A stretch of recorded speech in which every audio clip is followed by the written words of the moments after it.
Imagine viver em uma cidade pacata e descobrir que o seu vizinho construiu um verdadeiro museu do horror dentro de casa. Máscaras feitas com pele humana, móveis revestidos com couro arrancado de cadáveres, objetos que jamais deveriam existir. Parece que não é real, mas aconteceu. E o nome por trás dessa história é Ed Gein, o açougueiro de Plainfield. Meu nome é Nayane Fernandes e esse é Relatos de Sangue. Antes de continuar, já se inscreve no canal e ativa o sininho, porque aqui você vai conhecer crimes tão sombrios que inspiraram alguns dos filmes mais assustadores do cinema. Agora, se prepare, porque vamos voltar no tempo e entender como um menino tímido e isolado se transformou em um dos nomes mais perturbadores da história criminal.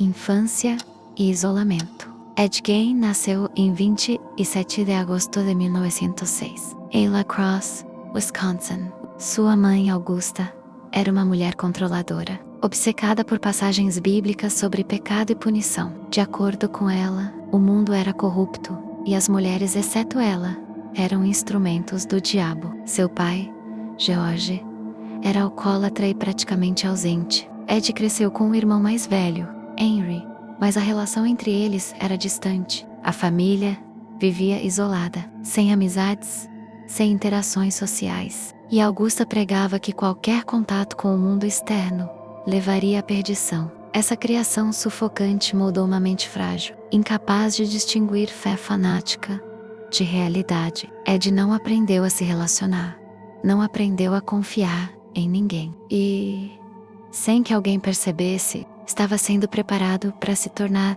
algo muito mais sombrio. A morte da mãe e o vazio. Com a morte do pai, Ed e Harry ficaram sob controle total de Augusta. Mas em 1944, Henry morreu misteriosamente durante um incêndio na fazenda. As circunstâncias levantaram suspeitas, mas nada foi provado contra Ed. 2 anos depois, Augusta sofreu um derrame e faleceu. Para Ed, foi como perder o único elo que ainda o mantinha conectado a alguma forma de vida normal. Sem família, sem amigos, sem propósito. Ele mergulhou em um isolamento ainda mais profundo. Passou a viver sozinho na velha casa da família, trancando os quartos que pertenciam à mãe e mantendo-os intactos, como um santuário. Enquanto isso, outras partes da casa se transformavam num cenário de abandono, sujeira e algo muito pior, algo que ainda estava por vir. O começo da obsessão. Foi nesse período solitário que Ed desenvolveu um interesse doentio por necrofilia e taxidermia. Ele começou a ler sobre experimentos nazistas, sobre canibalismo e rituais macabros. Aos poucos, essa curiosidade mórbida se transformou em ação. À noite, ele ia até cemitérios locais, desenterrava corpos e levava partes deles para casa. Com pele humana, fabricava abajures, cadeiras, roupas e máscaras. Alguns relatos afirmam que ele vestia essas roupas de pele para se sentir como uma mulher, numa tentativa bizarra de se reconectar com a mãe. O que antes era apenas um homem solitário, agora era um verdadeiro artesão do horror, escondendo atrás de um rosto calmo os segredos mais grotescos de Plainfield.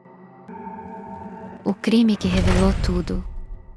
No dia 16 de novembro de 1957, a dona de uma loja local, Bernice Worden, desapareceu misteriosamente. Seu filho, que também era policial, encontrou sinais de luta e um recibo que apontava Ed Gein como o último cliente. A polícia foi até a fazenda de Ed, e o que encontraram dentro jamais seria esquecido. Bernice estava morta, pendurada de cabeça para baixo no galpão, como se fosse um animal abatido. Seu corpo havia sido mutilado com precisão de açougueiro. Mas esse era apenas o começo. Ao revistarem a casa, os investigadores se depararam com um cenário tão perturbador que muitos tiveram que sair para vomitar. O Museu do Horror, dentro da casa de Ed.